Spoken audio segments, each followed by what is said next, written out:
ಇವತ್ತು ಕ್ರಿಸ್ಮಸ್ ಪುಣ್ಯ ದಿನ. ಜೀಸಸ್ ಕ್ರಿಸ್ಟ್ ಧರೆಗೆ ಬೆಳಕಾಗಿ ಬಂದಂಥ ದಿನ. ಶಾಂತಿ, ಸೌಹಾರ್ದತೆ, ನೆಮ್ಮದಿ, ಮನುಷ್ಯರ ನಡುವಿನ ಸಂಪರ್ಕ, ಸಂಬಂಧ ಇವೆಲ್ಲವನ್ನು ಕೂಡ ಅತ್ಯಂತ ಎತ್ತರದಲ್ಲಿ ಸಾರಿದಂಥ ಜಗತ್ತಿನಲ್ಲಿ ಜೀಸಸ್ ಕ್ರಿಸ್ಟ್ ಅವರೊಂದು ಕಡೆ ಹೇಳ್ತಾರೆ ಬೈಬಲ್ನಲ್ಲಿ, Thy soul is the salt of the soil.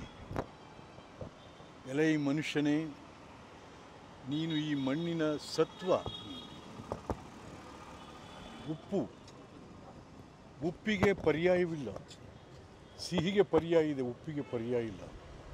ಅಂಥ ಉಪ್ಪು ನೀನು ಮನುಷ್ಯನೇ.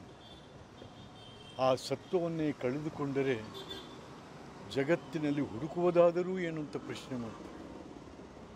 ಹಾಗಾಗಿ ಮನುಷ್ಯ ಸಂಬಂಧಗಳ ಬಗ್ಗೆ ಬಹಳ ದೊಡ್ಡ ರೀತಿಯಲ್ಲಿ ವ್ಯಾಖ್ಯಾನ ಮಾಡಿ, ಒಂದು ಕಪಾಳಕ್ಕೆ ಹೊಡೆದರೆ ಇನ್ನೊಂದು ಕಪಾಳಕ್ಕೆ ಹೊಡಿ, ನಿನಗೆ ಯಾರು ಕೇಡನ್ನು ಬಯಸ್ತಾರೋ ಅವರಿಗೆ ಒಳ್ಳೆಯದನ್ನು ಬಯಸು ಅಂತೇಳಿ ಹೇಳಿದಂಥ ಮಹಾ ದಿವ್ಯ ಪುರುಷ ಜೀಸಸ್ ಕ್ರಿಸ್ಟ್.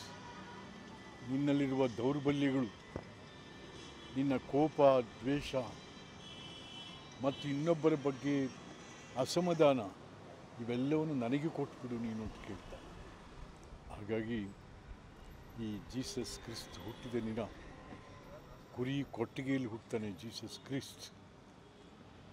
ಜಗತ್ತಿಗೆ ಬೆಳಕಾಗಿ ಬಂದ ಎಲ್ಲರಿಗೂ ಶುಭವಾಗಲಿ ಅಂಥೇಳಿ ಈ ಸಂದರ್ಭದಲ್ಲಿ ಜೀಸಸ್ ಕ್ರಿಸ್ತನನ್ನು ಸ್ಮರಣೆ ಮಾಡಿ ನಾನು ವಿಶಸ್ ಹೇಳ್ತಾ ಇದ್ದೀನಿ.